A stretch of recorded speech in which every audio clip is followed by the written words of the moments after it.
Hi everybody, Bearded Rogue here. Today I'm going to talk about a couple of things, specifically comic book stuff. I've had some requests in the past to go over comic books and my history with comic books and what I like about comic books and which comic books I read and which comic books I currently read and all of that stuff. So I figured I'd cover all of those in one video because I haven't done any on comic books up to this point.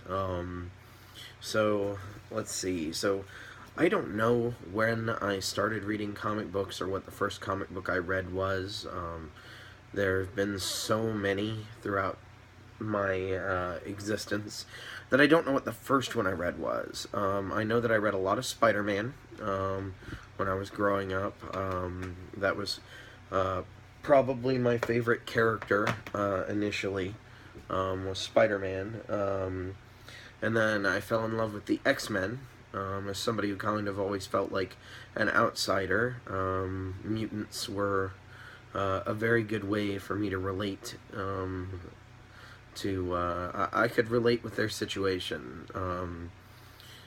And it kind of started my civil rights activism in a lot of ways. Reading the X-Men stories and relating it to the real world and seeing the issues that I went through as a poor person and seeing the issues that my friend Kareem went through as an African American and seeing the issues that my friend Mark went through as a homosexual. Just seeing all of that stuff in the real world made X-Men easily relatable to me. Mutants could be mapped to any social, civil rights type activity, and with Charles Xavier and Magneto as your Martin Luther King and Malcolm X type characters, it was really apparent and really easy to get. So X-Men became a really big thing. It doesn't hurt that Spider-Man and X-Men were also big, awesome, amazing cartoons in the 90s.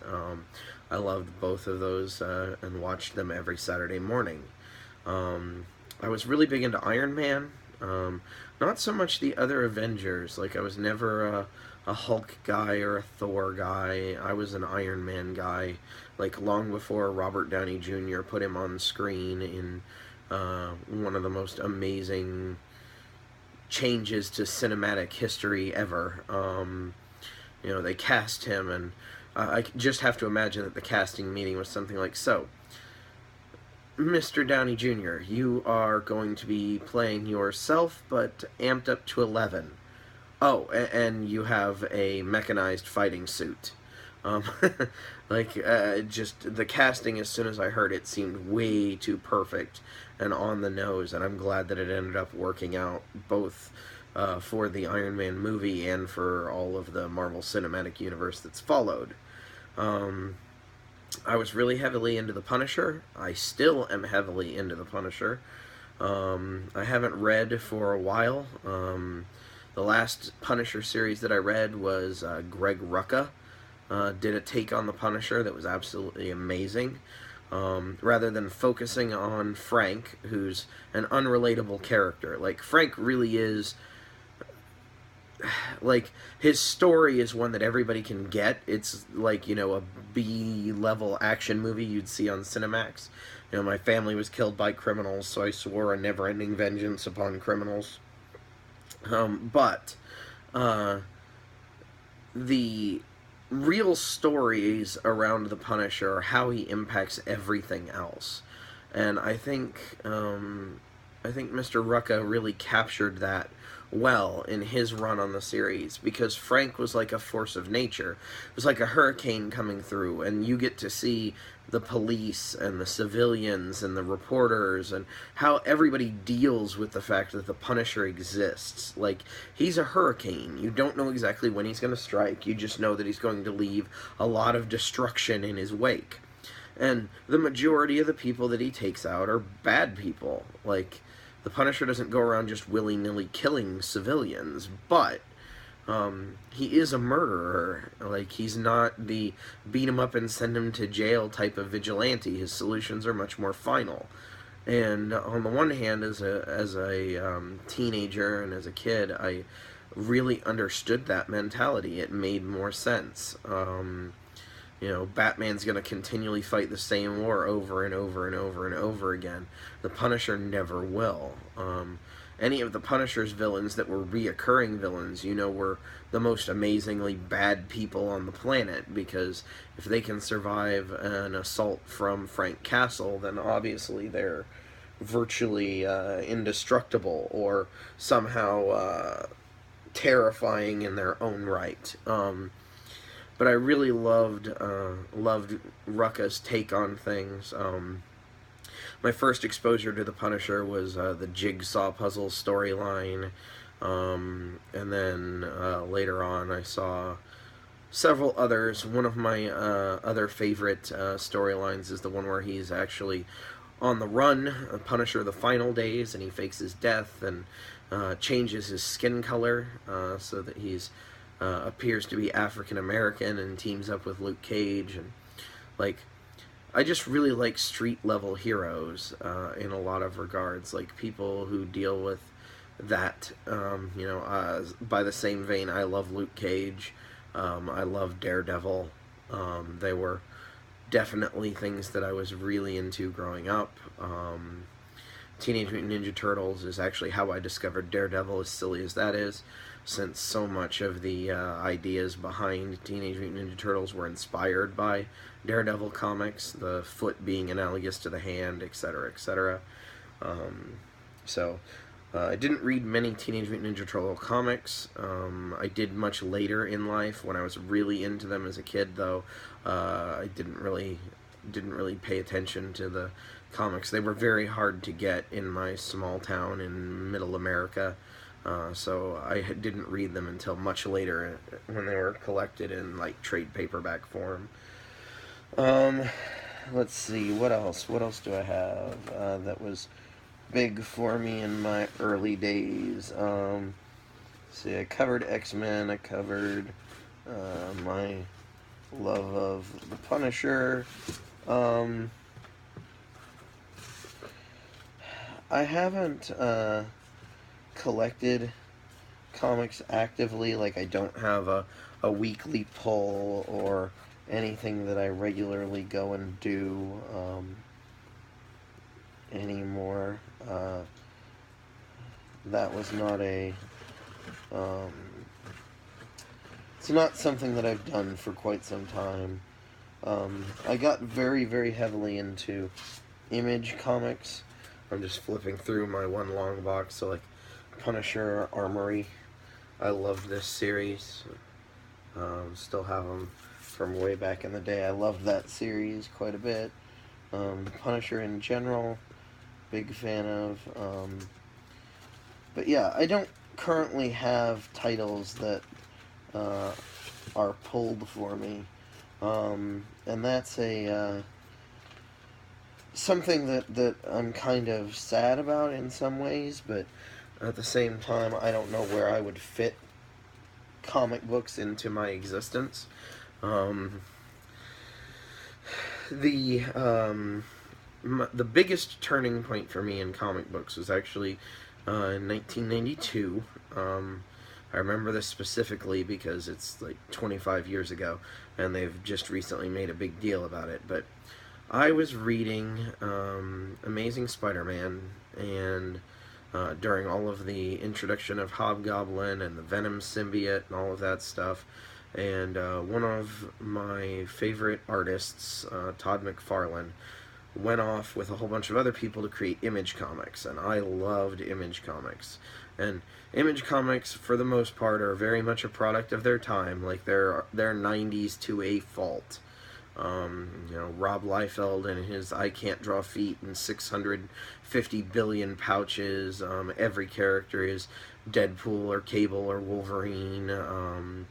You know, very, very 1990s aesthetic. But the one that grabbed me the second I saw it on store shelves was Spawn. And this is one of my 2 copies of Spawn #1. The other copy is the copy that I actually read. this guy right here. As you can see, I've got two. This one's in the crappier bag. This is the one that I read regularly. This is the one that I just kind of held on to. But Spawn was huge for me in 1992. It was I was 12, 11 or 12, and we had a very small comic shop in town, and it was called Cosmic Blue Comics. They are long gone. I think they were gone before I actually went to the Army. But my dad took me there, and I picked up a couple of different books. I picked up some Valiant stuff, which I like a lot of the Valiant stuff as well. I picked up, I can't remember, some other Marvel books, but I remember this one. I remember this one because I have the first 100 issues of Spawn completely uninterrupted. I picked them all up from start to finish, and read every single one. I also read the Curse of Spawns, the Angela miniseries, the Violator miniseries. I have all of that stuff. I still own it to this day. Spawn was huge for me. Here was a comic book that was more adult-centric in its themes, in its presentation. The coloring that Image used, the digital coloring, blew me away at the time, because all of the other comics companies were still using old school 4-color methods, so digital color was just eye-poppingly gorgeous. Spawn in general dealt with themes of heaven and hell, and magic and mysticism, but in a modern setting, which is something that I hadn't really encountered before. I was raised Catholic, so all of the, things that I loved about Daredevil with all of the Catholic imagery and stuff showed up again in Spawn. Also, the idea of somebody being willing to sell his soul to see the person he loved again, as the impetus for him being a hero, is amazing. Putting his powers on a countdown timer, also amazing. Like, there are so many brilliant decisions in Spawn that it's no wonder that 25 years later, it's still an empire. Even with the missteps that it's had, like the movie was not good. The HBO animated series was actually pretty darn watchable, at least until season 3. I have all that on DVD somewhere as well. But I loved Spawn. It's definitely my favorite character. The villains that he faced when he wasn't facing supernatural entities were, pedophiles and gun runners and horrible people that exist in the real world, magnified to 11.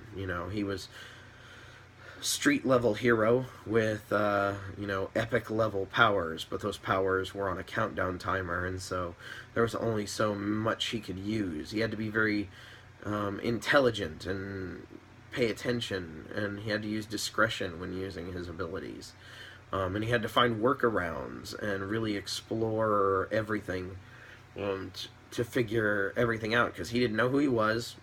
He didn't know how he'd ended up there, really, beyond the deal with the devil. The only person he remembered was his wife. Didn't remember who killed him, didn't remember who he was in the past. Like, it just slowly built revelation upon revelation until you actually got to watch this character recall who they were, like they were stepping into themselves, rather than just having it all be exposition that was spit at you. I really love it. I still love Todd McFarlane's work. Greg Capello, who took over, is a phenomenal artist, and I love his stuff. I still try to follow him around to this day. I know he's done some DC and Batman type stuff, and his work when he took over the art so that Todd could focus on writing, and then later his toy business and everything, is absolutely amazing. But yeah, I was a huge Spawn fanboy.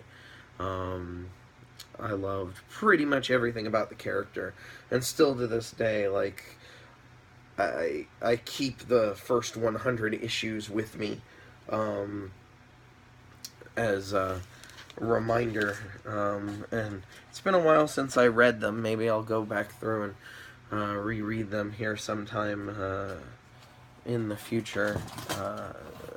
But it's something that was very much a part of my life in middle school and high school time frame. Let's see what else. So other comics that I love. I loved Watchmen. Like that was a mind-blowing sensation reading that for the first time. Let's see what else. I have a lot of trade paperbacks sitting over here.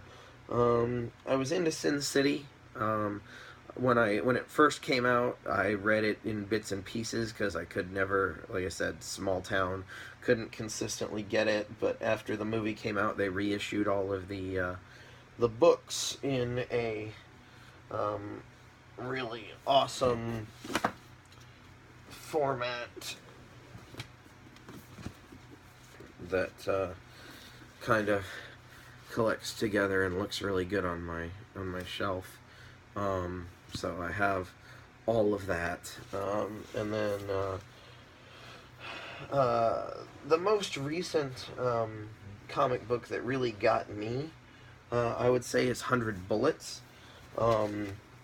There's a lot of experimentation that's gone on with comic books that are planned to end at a certain point, rather than just be continually on running serials indefinitely. I really like this trend. Everybody likes stories with a beginning, a middle, and an end, and lots of people don't want to have to try to suss out the backstory and continuity from, you know, decades and decades of a comic book. So comic books with a definitive ending in mind from when they start are fantastic, and 100 Bullets was the first one of those that I ran into. It's a very interesting story that just starts off with the premise of, you know, what would you do if you were given a briefcase that had a picture of the person who ruined your life and 100 completely untraceable bullets. And the beginning of the story is very much a moral,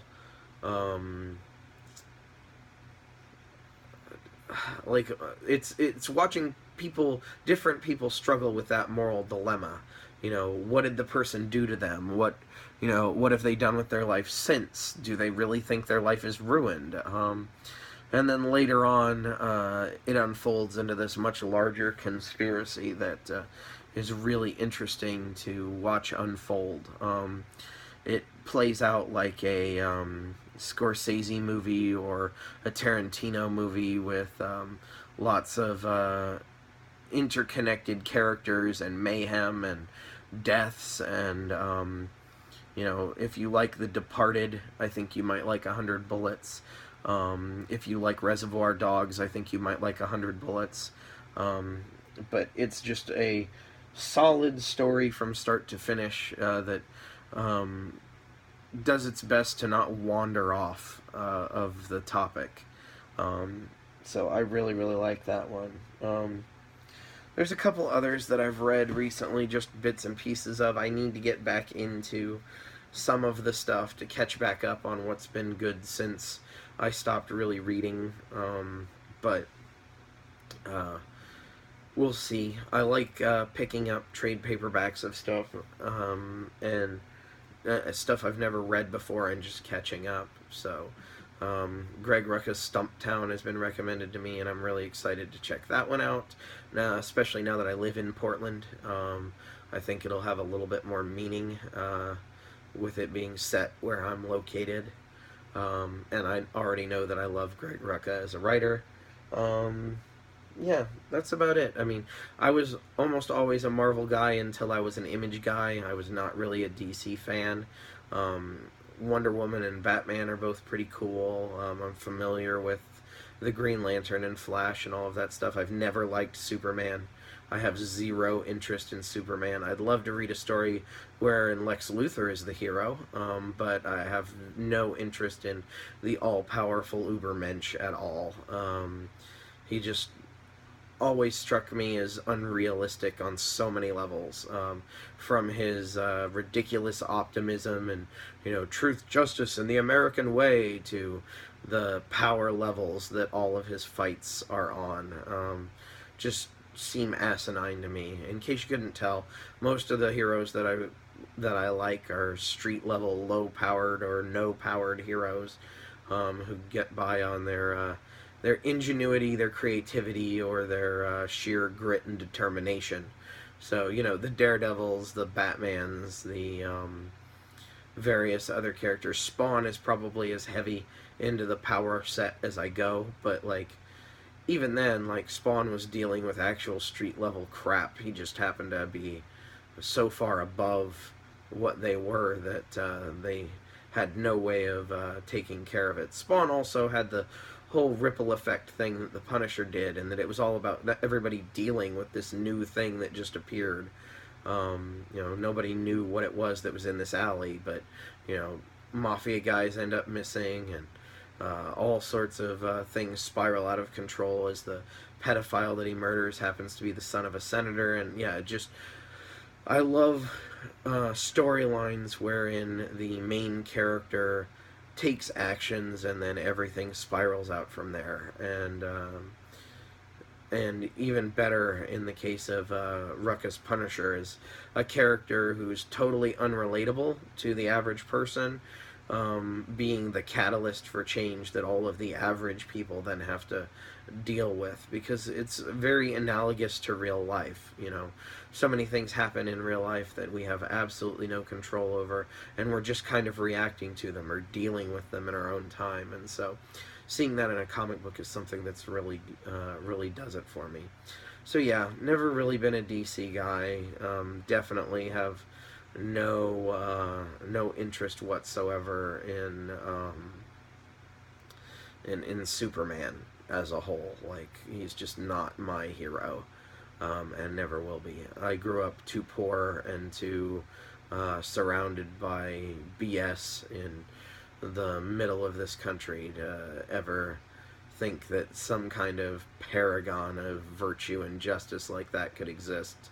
Anybody with that much power, in my experience, is a tyrant, and the fact that he's not even human raises some questions as well. Not that I'm speciesist, but if he's not human, how can we possibly understand what he thinks or the way that he thinks?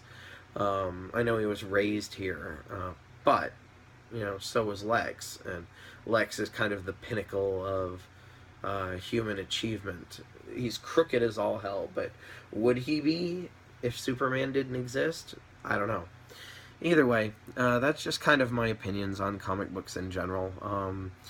And if you have any recommendations for anything I should check out, I've heard a lot of good recommendations online for things like Saga and Rat Queens and various other things that are out there now. I'm interested in checking out what's good. I don't have enough time to just read through everything and figure out what's good. I'm too busy doing that with board games at this point. Can't do it with more than one hobby, just don't have the time. But if you have any recommendations, feel free to send them my way. I would love to check them out. But that's it for today. Bearded Rogue out.